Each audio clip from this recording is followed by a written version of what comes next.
Karen, Yes. we've had it all wrong. We have? All of it. All of it? The whole shebang. Oh, man. We are about to get a wake-up call that has been coming for a very long time, and now it's here.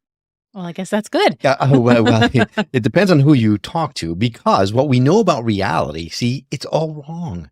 At least that's what our next guest is telling us. And he says that you can actually experience this mind-blowing reality of everything and get a peek at the world behind the world.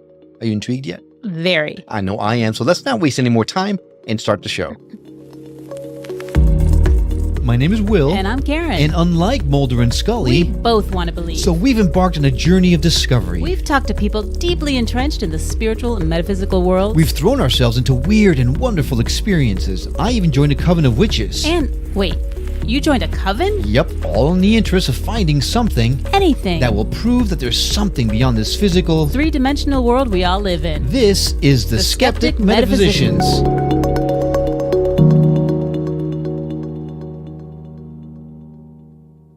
Hi, I'm Will. And I'm Karen. And today we're diving into the deep end of this stuff.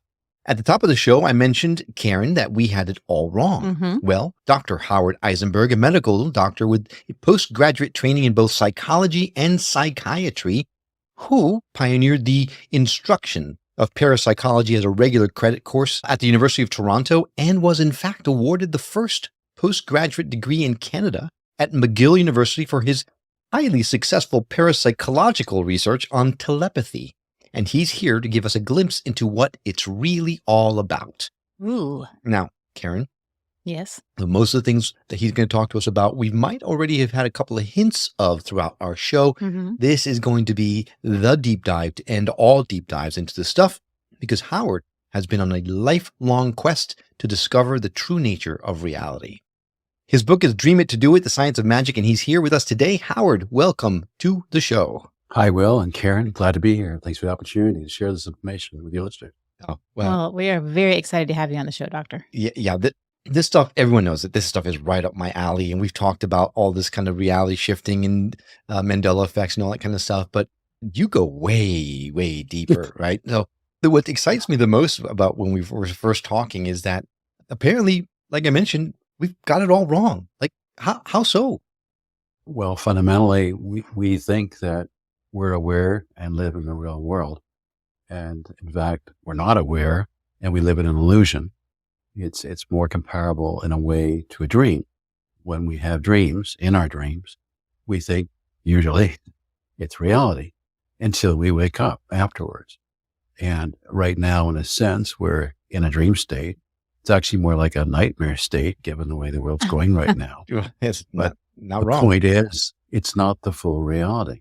And if we wake up and understand the fuller, the greater reality, we can wake up from this nightmare and have more peace of mind, more harmony, more well-being universally. So can we wake up and still be here? Because if this is a dream, my first thought when we woke up was when we're dying. Yes. Yeah. Because as I understand it, I use the analogy of amphibians like frogs and salamanders. They can live in two different dimensions, water and land. And similarly, I think our nature is also amphibious. We can live on this level of reality, which is a level, as we're commonly experiencing right now. But again, it's not the whole thing. Just for example, like when you see an iceberg above the waterline, the tip of the iceberg, that's a very small amount, proportion of the total mass of the iceberg under the water. So again, we're aware of the surface, but we're not aware of the vastly greater resources within us. And we're very distracted by the outside, and that almost blinds us to what really is within us. So we've talked a lot about that on the show, about us being multidimensional beings and all that kind of stuff. And there's more to us elsewhere. But Doc, when I dream, if I pinch myself, I can tell I'm dreaming. If I'm pinching myself here, ow. So it's hard for. Well, that's what you're thinking, Will, I appreciate that. But I will tell you, over the years, both through my students and lectures I gave to the public broadly, I have posed the question often to them, is there any way that you could absolutely tell that you're not in a dream.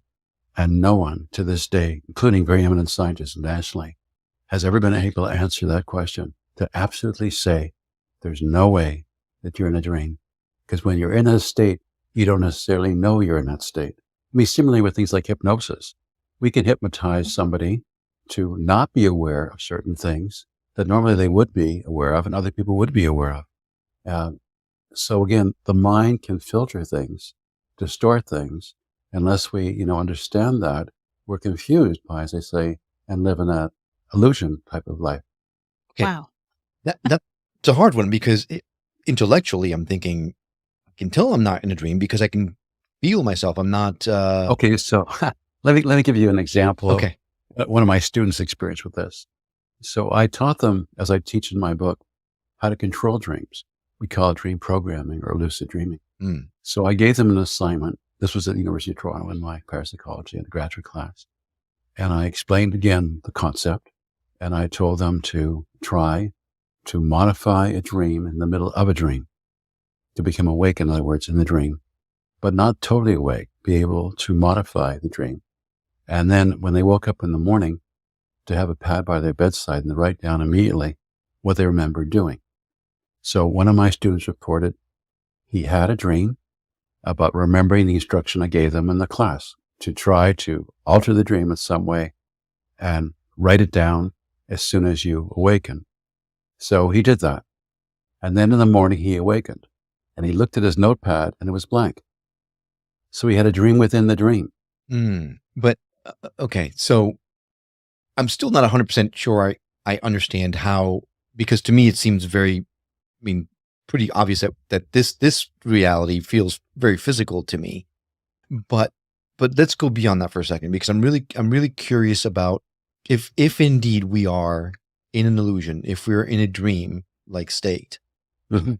why would we be here? Why is life the way it is now? Okay, so what do most of us do when we're bored in our minds? We Daydream? daydream, right? Because we're bored. Mm-hmm. And our understanding is that we're all collectively in this same dream. It's not just you having your own dream and everybody else is having their own dream. We're collectively in this dream. As Shakespeare puts it, all the world's a stage and we're all players on it. But at a deeper level, we're all connected. We all come from one source, which we sometimes call the source. I use another expression in my book called universal mind. Some people would call it God consciousness. So it's the source we all come from. So let me take your question back another level. So if we all come out of the consciousness, the mind of the source, God consciousness, for what reason? As we understand, for example, God, coming back to, looking at it from that lens, we think of God as being omniscient, omnipotent, having all knowledge, all power. So if God has all, then why bother to create us and the rest of the world? And I go back to our human experience when we're bored. We daydream. So for God to be able to manifest the fullness, and I rather use the word source because it doesn't have some of the notations we have, emotionally. For source to be able to, in a sense, to experience its fullness, it needs to dream us up. And in a way, we're extensions of that source, and we enrich the experience of source. When we fall in love, many of us are particularly aware of looking in our loved one's eyes, and we don't have to talk very much when we first fall in love. There's just a sense of connection. And it's like source recognizing itself in one of the manifestations of us as seemingly individual, separate people. It's hard to overcome the bias that if we, feel confident about something, we must be correct.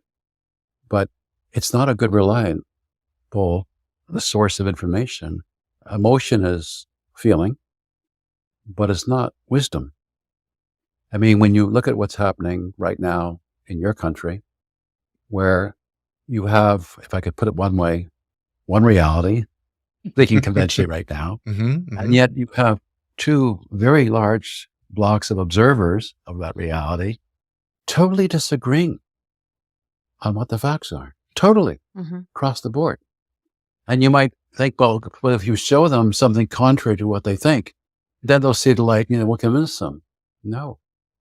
When we have fixed beliefs and we don't realize it ourselves, it's like blinders. It's like filters. It blocks our greater awareness. We're going deep into this now. you dove in. I'll dive with you. Absolutely. No, I love this stuff. This is great. You mentioned something a little earlier, and it gave me pause. You mentioned source dreaming us up.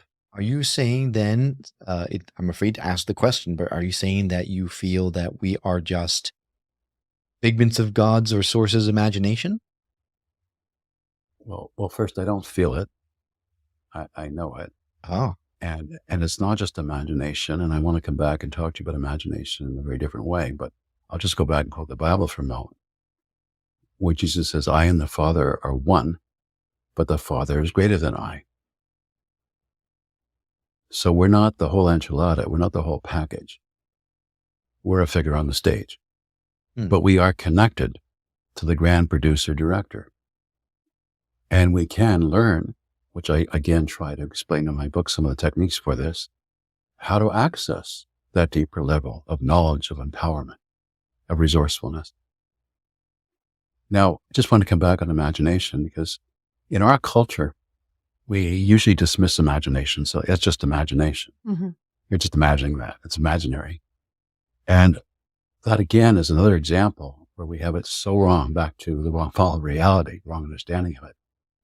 Imagination is actually the source of everything. Everything that has been discovered in science, everything that's been invented, has first come out of imagination. In my book, I detail some of the most famous scientists, and that's how they received their understanding, their insight. Even people like, Einstein was considered a mathematical genius as an adult, but he actually began his experimentation to learn the nature of reality when he was young at 16. At 16 years of age, he imagined riding a beam of light through the universe. And that's what eventually led to the theory of relativity and E mc squared. Not all the math later on in life. Right. He was envisioning it. Nikola Tesla was tutored in the ancient Vedic philosophies of India. And he was an inventor. And he is the one who invented the infrastructure for what we now call our modern electrical system. And, for example, AC generation. And he would imagine these contraptions in his mind visually. He would get them running. He would operate it like a simulation to see what's working, what's not working, what needs to be tweaked. So again, our whole understanding of what science has brought us is totally flawed. It's come through imagination, not through calculation, not through laboratory experiments. And imagination is powerful. The placebo effect, coming back to, again, more frame of reference, the placebo effect is mind over matter.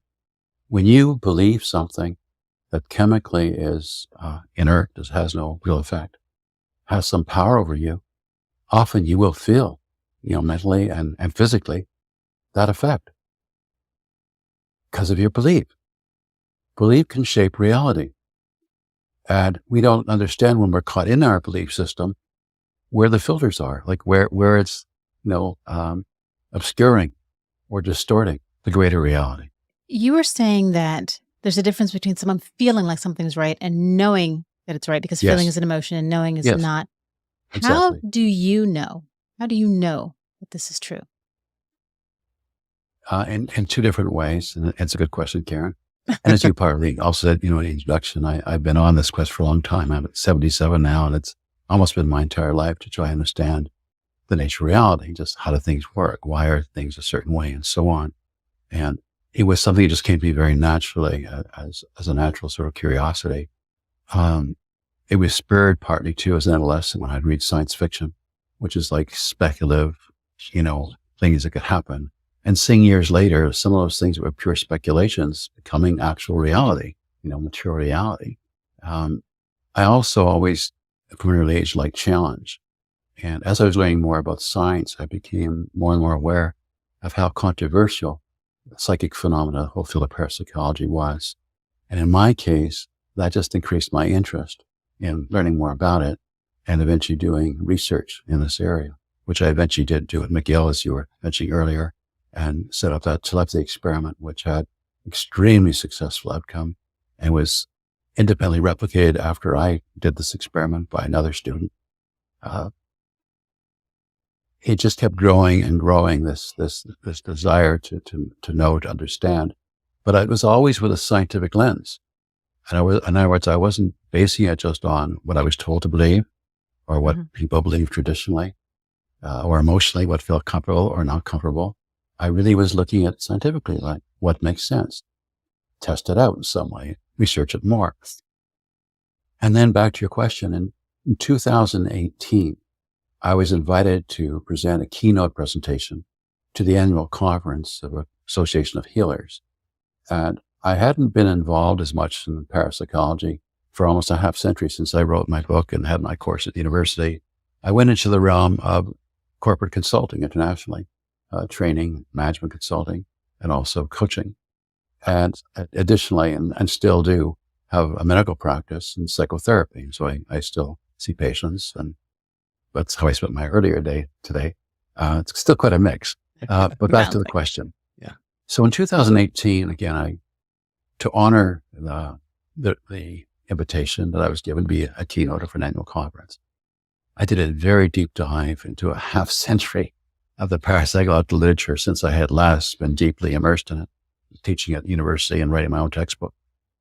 And also the latest findings in quantum mechanics, the leading edge of physics, and also comparative religion, looking at what we were learning about some of the differences and similarities of various religions, revisiting the indigenous teachings, which I could go into as to why, looking at what was happening recently with the research that's opened up again with psychedelic drugs, looking at the latest neurological findings on neuroplasticity, how our thoughts can actually physically rewire our brain.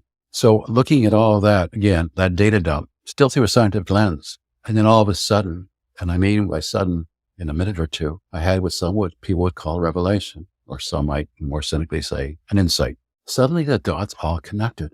And I suddenly realized, still looking with a scientific lens, so to speak, that everything out there was not so absolute and independent of us. That the only thing, and this is my chapter 2, the only thing we could be absolutely aware of, any of us, is we're aware of being aware. You can't always be aware of truth because, again, it can be biased, distorted in various ways, or your brain may be affected by something, whatever. But that, is something to really hold on to. And when I had that realization that ultimately it's all just coming from the mind, it's not out there and fixed. I had also a moment of almost a combination of sadness and panic. And it was like, oh my gosh, I'm all alone. Like, if it's all just my imagination, I'm all alone. But quickly, fortunately, that flipped into greater realization.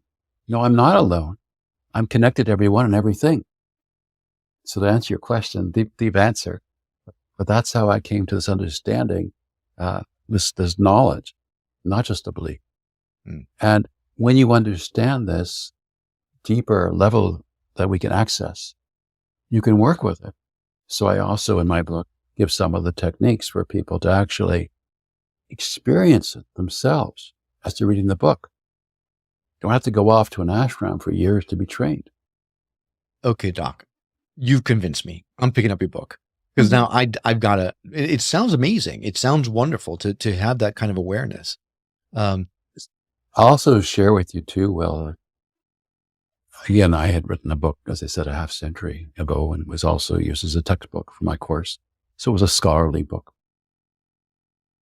But when it came time to write this up as a book, from this awareness that we're all coming from source, that we're all connected, and also the awareness that, as I said, in a way, on this level of reality, we're in a nightmare right now, like it's like a dystopian reality.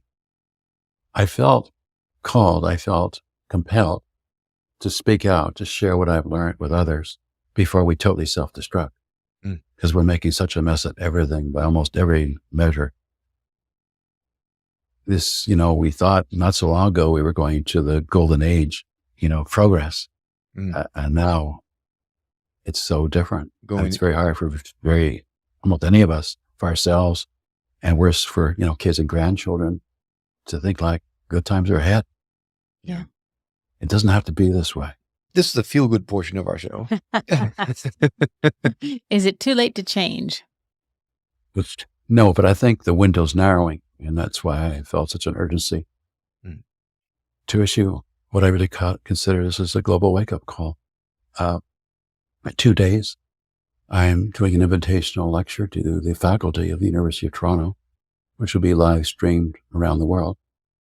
Speaking this directly, I have a 1 hour opportunity to try and explain this in a coherent way to people all over the world simultaneously. That's my plan 2 days from now.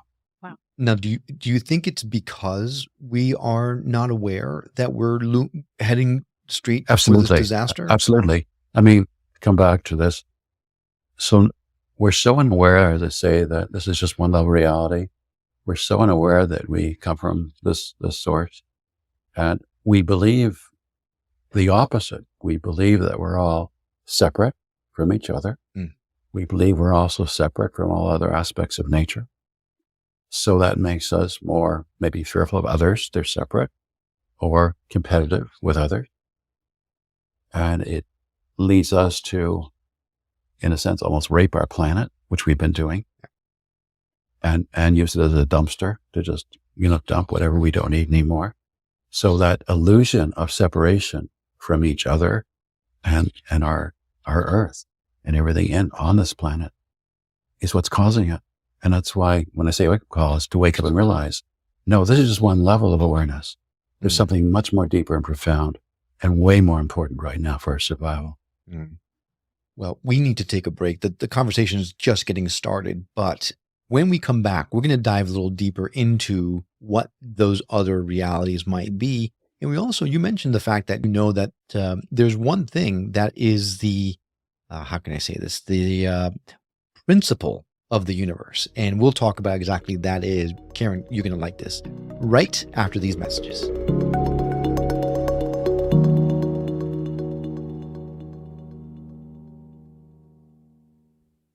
Welcome back to the Skeptic Metaphysicians. We are talking to Dr. Howard Eisenberg, who is here talking to us about some scary stuff about looming disaster because we are not awakened. And he is giving us a deep dive into the nature of reality. And it's not at all what you might have thought it was. Now, Doc, just before we took a break, you had mentioned that you mentioned it several times, but you had just finished saying that this is just the tip of the iceberg that we are experiencing right now. And the fact that we're not all aware of that is what's causing our separation and causing these dangerous things to happen in this world. Now, there's one thing that will make this all better, right? And that is the organizing principle behind the universe. If we wake up to it. Now, tell us, what is that? Well, I'll quote the Bible for a moment. God is love. As strange as it may seem, and I don't mean just in a religious sense when I say this to you, there was a psychiatrist, R.M. Buck, who had a spontaneous mystical experience, a sense of a oneness of the allness, as it's sometimes referred to. And he wrote it up as a book called Cosmic Consciousness. And in his book, he thought he had, as well as the experience, had come to the insight that love was the connecting principle of the whole universe. When I first read that book a few decades ago, it didn't make any sense to me. I thought, I guess he's lost it. Now, yeah, really, as most people would, yeah. But now, hopefully, with some wisdom, through my studies and this experience I had recently, as I mentioned to you, I came to understand it very differently. Love connects us. It's fear and hate that separate us. And the people who are stoking fear and hate in the population are the ones who are causing all this divisiveness. So cut it out. Yeah, right. And again, I repeat, there's different levels of reality, and I'm working with more than one even as we talk, so I was not too confusing. So I'll come back to, again, this sort of conventional reality we're in right now, this level of it, which is superficial. In this level, we assume that our consciousness, our mind, comes from our head brain. But Will and Karen, there's actually no proof of that. There's like none. I don't mean a little bit. There's none. There's not even a theory, a general theory that can explain how the material brain can generate subjective and material consciousness. And yet people just assume it's true. And also on this level of reality, again, conventionally, let's call it, it's assumed we also only have one brain in our body. Not true. We all have at least three brains. We have a heart brain and also a gut or microbiome. And just to come back to the heart for a minute, because we were talking about love, unknown to many people, the heart brain has neurons, nerve cells. The heart brain has its own memory system. The heart brain has more nerves that can control head brain function than the head brain can modify in the heart. Wow. The heart has memory. The heart's like an intuitive channel, intuitive portal. The heart could even secrete the love hormone, oxytocin, which again connects us. Gives you loving feelings. Wow. Ancients used to believe that our wisdom came from the heart. We, in our enlightened, sense that we know it all, thought, no, it's all in the head. It's not.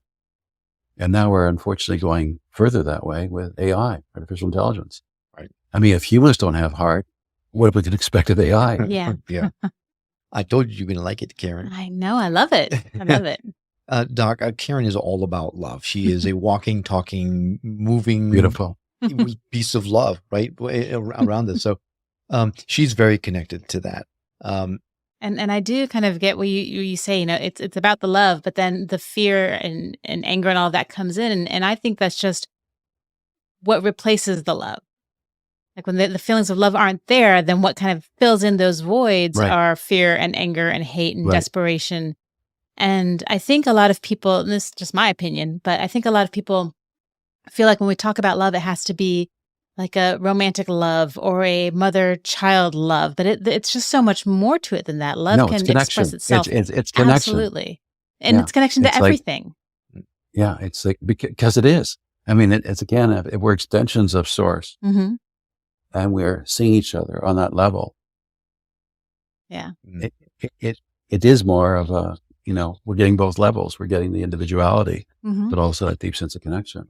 And love is also very fragile, though, in this level of reality. I mean, so many people who set off to be married and, think they're committing for life, no matter what, sickness or health, whatever it might be, don't stay together, or if they do, not happily. And one of the things that makes it difficult to sustain loving when we're also somewhat like individuals in this level of reality is ego. I'm actually working on another book now on the ego. So when we first meet someone we fall in love with, we just so enjoy, the company. We're maybe fascinated that they like some of the things we like, or that some of the things they tell us about, other aspects of life that we didn't know about before and enjoy. But then after a while, we get judgmental. Why do you always have to be that way? Why can't you do it my way? Why can't we do it now? Why is it always to be later? Why do you always do that? And we get more and more again into this separation, ego, competition in a sense, and judgment. And we forget what it was that was so rewarding to us. As I mentioned, I still work as a medical doctor doing psychotherapy, and in couples counseling, it's often struck me how when couples are disconnected, one way you know that without being, a specialist, is there's so little eye contact. Or if there is, it's like a glaring contact. It's not like soft, warm, open eyes. When we're walking about and maybe passing a young infant in a stroller, let us say, or something of that nature, babies often will look at the eyes of strangers unless they've been, made fearful by their own parents. And adults who aren't too shy or embarrassed and meet the gaze of the baby often smile, because it's just such a good feeling to connect. And we're losing that. These, smartphone screens don't quite do it. Yeah. It's illusion, and it's taking us in the other direction. So a couple of things.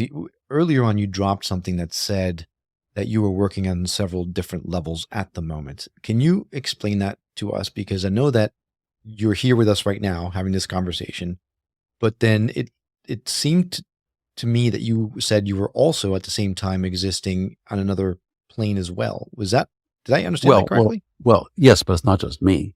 I mean, I explained. Sure, you know, but you might be more aware of it than yes, the rest of us. exactly.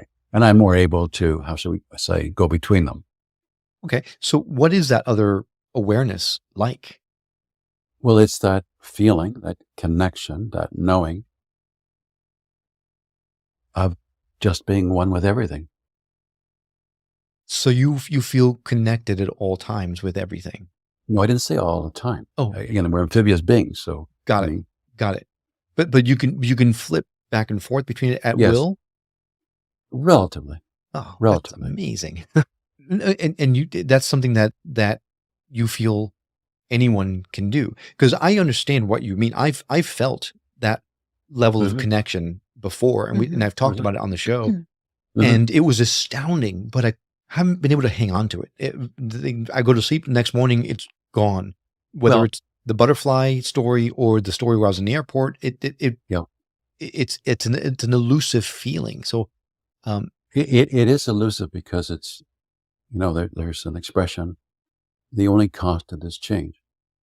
It goes back to the Greek philosopher Heraclitus, or in Buddhism, they talk about impermanence, the principle of impermanence. So everything changes, everything's in flux. So it's not just, your experience. Everything, as we understand it, is in flux. Nothing is static. Even getting back to source consciousness, even for this, there has to be some irregularity, some randomness. Let me come back to your conventional, human way of looking at things right now. If you had a particular TV show that you enjoyed watching, a series, let us say, and for some reason, going forth from a certain point, every time you went to watch your show, it was the same episode every time. And there were no other shows and no other channels. I mean, not only would it no longer be something you'd find, desirable, entertaining, interesting, it would become boring and perhaps very noxious, irritating. So back to source consciousness. For source consciousness to have a sense of fulfillment, there has to be change. Okay. I think it's just the nature of things. And when we talk about manifestation, which is very real, by the way, as I said earlier, everything does come from imagination. And there's actually steps to it, which I describe in my book. But coming back to it for a moment, as real as it is, and it is real if you do it the right way, it's not like a one-to-one correspondence, or like when you flip a light switch, that just because you do all the right things, it absolutely has to happen exactly as you want it to, and when you want it to, and where you want it to. What it will do is increase the probabilities of your desired outcome. But because everything's changing and everything's in a certain level of flux, it's not like it's guaranteed that way. And you have absolutely no doubt that this is 100% fact. Strange as it may seem, yes, as I said, and I used the word carefully. It was like a revelation in 2018. And it was very powerful emotionally, very powerful. When I was writing this book, Dream to Do It, The Science of the Magic, in a way, I wasn't writing it. As I mentioned, half a century ago, I wrote a previous book on parapsychology at that time, but in an academic frame for university where we used it as a course textbook.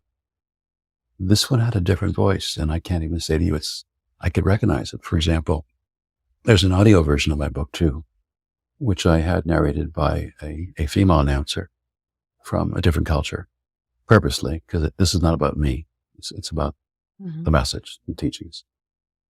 And when I heard her version of my book, at first, it was the strangest feeling for me. Like, I wrote that? This is true. No, I believe it. Yeah. So back to your question. Yeah, something else has been going on here. For sure. And given how people have reacted to the book so far, my book is provocative because it's saying, again, to back where we started. We're living in this illusion of it's the wrong model of reality, and it's causing all the problems we're having in so many different ways all over the world. But there's a magic in this. That's why, I say the science and the magic. We can see the light. we can transform. And that's why I'm speaking out this way. For all of us. Because we're all connected this way, potentially. Well, I love your message, but I know Karen has a question. So. Well, I just wanted to ask you, since you had this revelation, on a personal level, how has your life changed? Well, one way it's changed is the sense, again, of being called a mission. It may seem to you like this is a choice for me to be talking to you about this, or having, authored the book. It's not a choice. I feel I have to.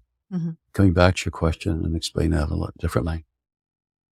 Once I was aware of the fundamental connection between all of us and how our problems were because we had lost that sense of connection, it also back to love and, I sometimes call path of the heart.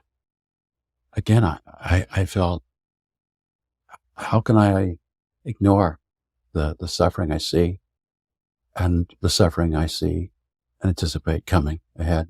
Because I also have I don't want to use the word exactly visions, so I don't like see things, outside that you wouldn't see. Mm-hmm.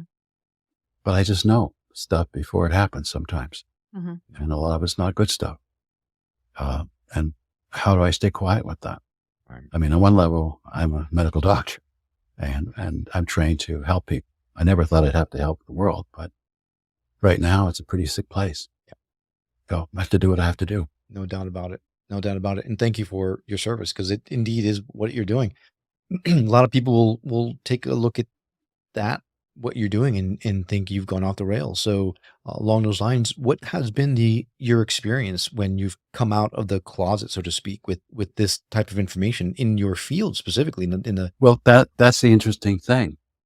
It's been incredibly positive. Oh, great! Wonderful. I just had, for example, somebody in Australia just yesterday, message me, and he said, this is what he said: brilliant, and something like wonderful gift to humanity.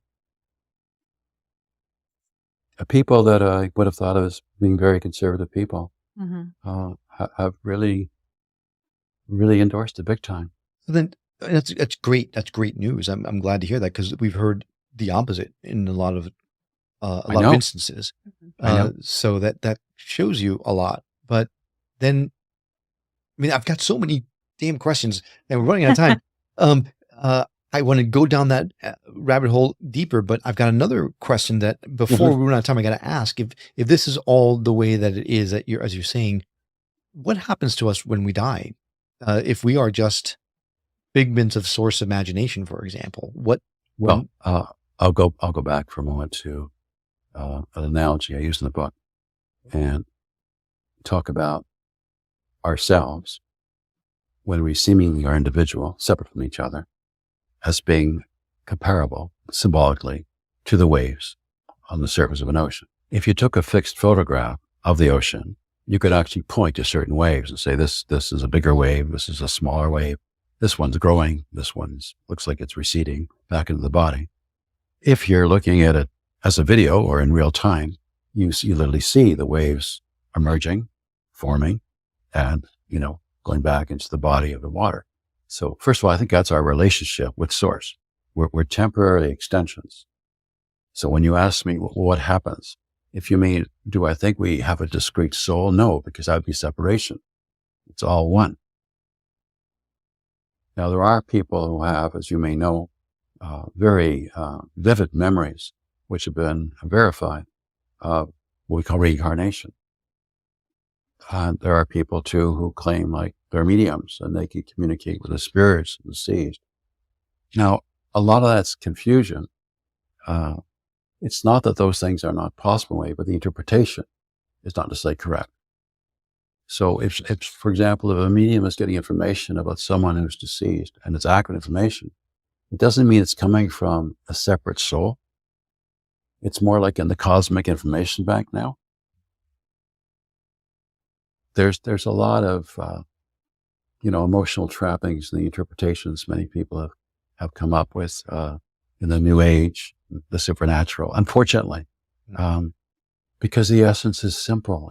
One of the things I really also found very interesting was when you look at religion, there's so many of them. In Christianity alone, believe it or not, There are over 40,000 denominations of Christianity in the world right now. I think over Wow. 45,000 precise. Just Christianity. Holy cow. And there's so many other religions. Overachievers. And many of them, of course, claim to be, the right one, the exclusive one, and all the other ones are wrong. Absolutely. Even some might argue inspired by a devil, the somehow like enemy, limited if they can. Aldous Huxley, in his brilliance, looked at what's in common to all these major religions. Maybe that's closer to the truth. Mm. And I think it's a really good way, of approaching things like what's in common to all of this.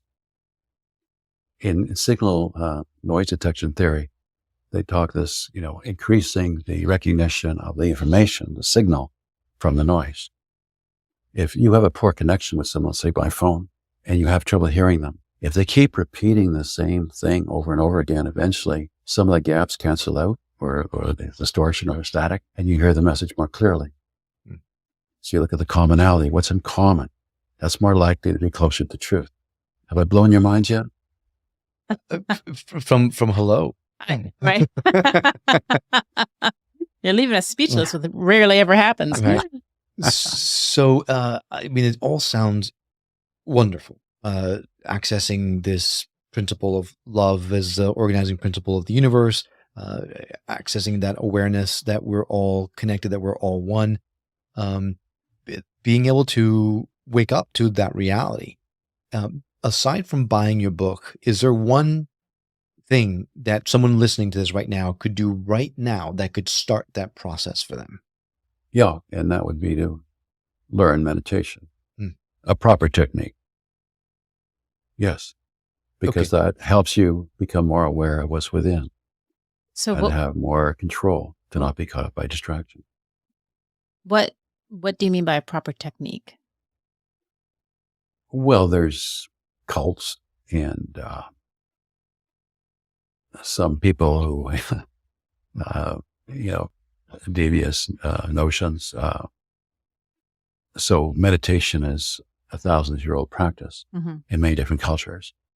But as with many things, there are people who distort it sometimes and say, like, for example, only their way is the right way. Gotcha. And as with religion, it isn't that simple. There's different strokes for different folks, and there are proper ways to do it. Many people have a fundamental misunderstanding of meditation to begin with. They think if you're doing it properly, or if you're able to do it, you should be able to clear your mind.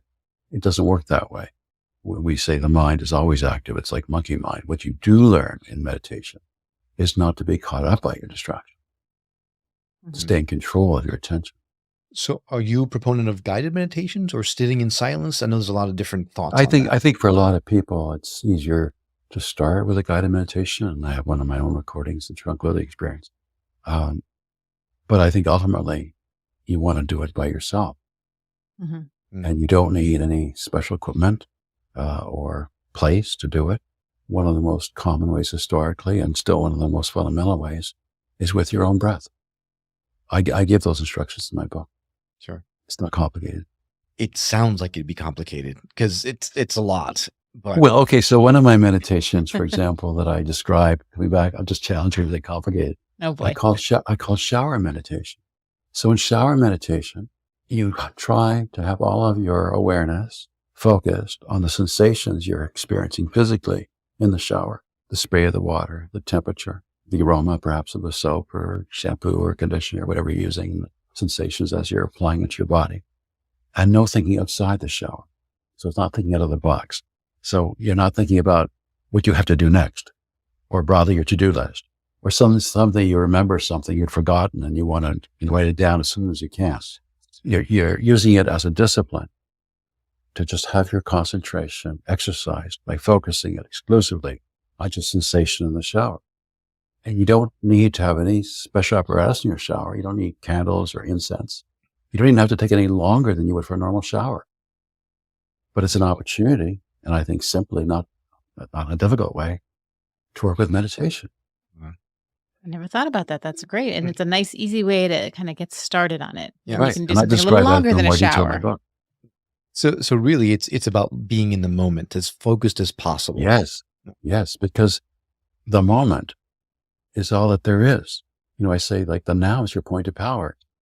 The past, so to speak, right? It's gone. Mm-hmm. Can't go back, can't cry over spilled milk, right? and the future, we can't control. Yeah. That's why it's the future. Right. All we can do is influence.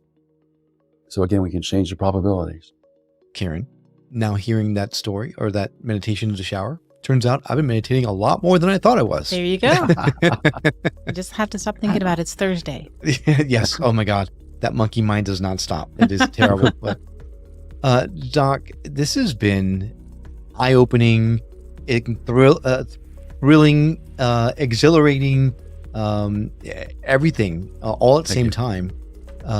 If someone wanted to reach out to you to go deeper into this stuff, what's the best way for someone to do that? My website, it's drhowardeisenberg.com. It's drhowardeisenberg.com. Right. Well, we're going to add a direct link to that website as well as to your book. So anyone who's interested can just go to skepticmetaphysician.com and you can access his book and his website directly from the show notes. But I don't think we've even come close to covering this topic. So I think we're only up to chapter 2. not even. I don't think we've gotten to chapter 2. But I do. I'm going to get the book because I think it sounds fascinating, right up my alley, and I hope that we get an opportunity to talk again in the near future. Thank you. I really appreciate this opportunity, Will, Karen. Thank you. And a huge thank you to you. Yes, you, the person that hit play on this episode. We know that there are tons of options out there, and having you decide to come along on our journey of discovery with us is an absolute honor for us. Well, that's all for now. We will see you on the next episode of The Skeptic Metaphysician. Until then, take care.